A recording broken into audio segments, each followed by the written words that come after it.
И отвараме темата која што неколку пати и со колегите дописници ја најавувавме во утринската програма. Од викендов љубителите на зимските спортови можат да уживаат во нашите ски центри благодарение на снегот кој што падна пред неколку дена. Каква е состојбата во моментов во ски центарот Маврово, колку туристи има и што се нуди во моментов? Разговараме со управителот на резорт Маврово, господинот Огњан Циговски. Добро утро и добре ни дојдовте. Добро утро. Вообичаено се гледаме на Skype и секогаш сте од Маврово. Прв пат мислам дека вака лице в лице во студио во МТВ. Она што ние Скопјани макамачи изминатиот период е аерозагадувањето, снегот не спаси од истово и ветерот, но како е во моментов во Маврово? Претпоставувам за нијанса поубаво. Сончево и ладно, што е најубаво за љубителите на скијањето. Снег падна.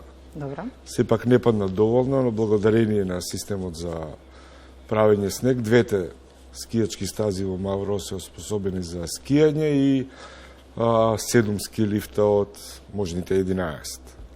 Тоа значи дека имавме снег, но имаше и некое големо невреме, ветер, така да и целиот тој снег што падна не успеа да се задржи на скијачките терени, но благодарение на системот за правење снег ние имаме скијање и навистина условите оваа недела се идеални за скијање. Но благодарение на климатските промени од друга страна, се помалку скијање има во периодот на зимскиот распуст, оној кој што децата најмногу го очекуваат, па и ние родителите за да искористиме. Да, навистина штета што ова е веќе во последните 10 години, 6 или 7 година, каде што во јануари за зимскиот распуст нема скијање. Претпоставувам дека еден ден државата ќе превземе, како што го направи тоа Србија пред 4 години, го раздели зимскиот распуст, за да можат навистина не само децата да уживаат во снегот и ресортите, скијачките центри во Македонија да видат поголем бенефит.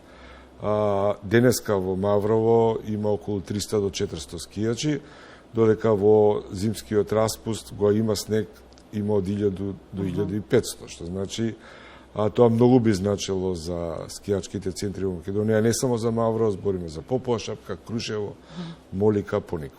Значи ли тоа загуба до овој момент? Загуба цело време се скијачките центри во Маврово, во скијачките центри во Македонија, не само Маврово, бидејќи скијањето е различен спорт од другите и бара големи инвестиции во инфраструктурата.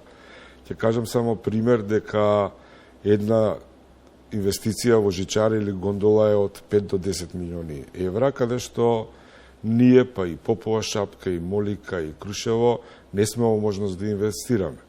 Не се во можност ни еден ски центар. Во нашето обкружување, може да го кажеме примерот на Словенија, каде што минатата година словенската влада додели 70 милиона евра на приватните и државните ски центри да ги обноват инфраструктурните жичари и гондоли, каде што 80% беше грант, 20% нивна инвестиција.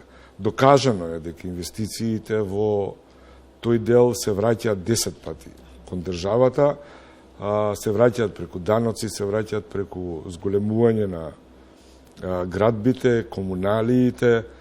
Тоа се случи со Златибор, со Кополник, во минатите 3 години со Јахорина, еве со Словенија, додека кај нас така тапкаме во место, некои се молат да падне снег, среќани имаме инвестиција во вештачкиот снег, па така спасуваме нешто од зимските сезони.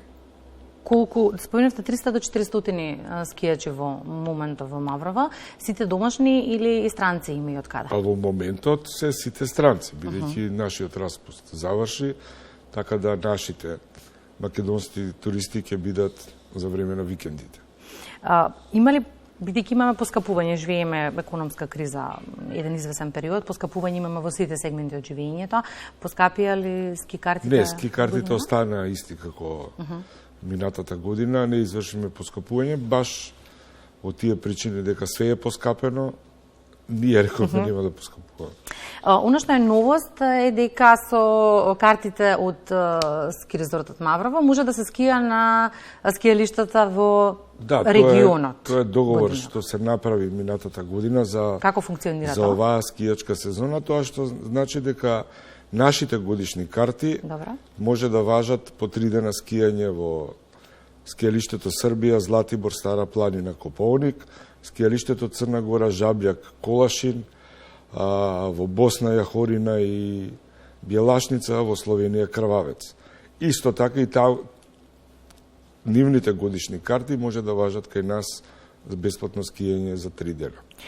Би сакала малку да продискутираме и за унапредувањето на понудата. Тоа е она кое што носи туристи и на тоа треба многу да се внимава. Сте работили во Маврово на оваа тема, кога сме кај унапредувањето и на понудата и на условите. Ќе споменеме дека викендов, да речеме, имавте 12 часа дефект во електричната енергија, се случуваат дефекти апсолутно, но тие 12 часа беа сериозен проблем за туристите кои што беа затекнати таму. Тоа беше проблем за сите, значи во 12 ноќта снема струја, дојде другиот ден во 12, скијањето почна во 12, ние успеавме да го продолжиме скијачкиот ден за час и половина, но сепак реагирањето на ЕВН, па сега кажаа дека не бил ЕВН, бил ЕЛЕМ, беше многу затоцнето и тоа се случува секоја година кога има снежни врнежи и ниски температури. Предпоставувам и нивната инфраструктура си бара поголеми инвестиции. Во однос на Маврово и оваа година се случуваат работи кои што почнаа прошлата година, како што е Music Sound Culture. Тоа значи дека еден концерт имаше, тоа беше Глумците пеат, детските настани Биби и Боби, Дајте музика и Тим Камп се одржаа за време на зимскиот распуст. Во следниот месец во јануари имаме уште 3 концерти во Легранд салата. Од една страна, од друга страна на Бачилата веќе има најавено програма за гостување на домашни диџеи, за странски диџеи. Предпоставувам дека цел февруар календарот е исполнет. Ново за децата е што вчера пристигна маскотата Риско, така да и таа ќе биде на скијачките терени од утре. Има ли каде да се сместат сите оние кои што Па сакаат да, сместување во Маврово има, поготово во овој период, преку недела навистина сместување има и цените се поевтини, за разлика за викенди, кога навистина знае све да биде резервирано. Нашата следна средба може да биде на ваш терен? Да, на сонце и на чист воздух. Зошто да за викенд во Маврово и ве го доаѓа? Да. Зошто да за... Зошто да, бидејќи навистина луѓето се желни да скијат. Снегот го немаше доволна количина во јануари, во декември имавме неколку дена скијање. Има богата музичка програма и овој викенд. Предпоставувам дека сонцето, чистиот воздух и снегот ќе привлече доста туристи. Благодарам, господин Циговски, за гостувањето во Македонија. Благодарам и на вас.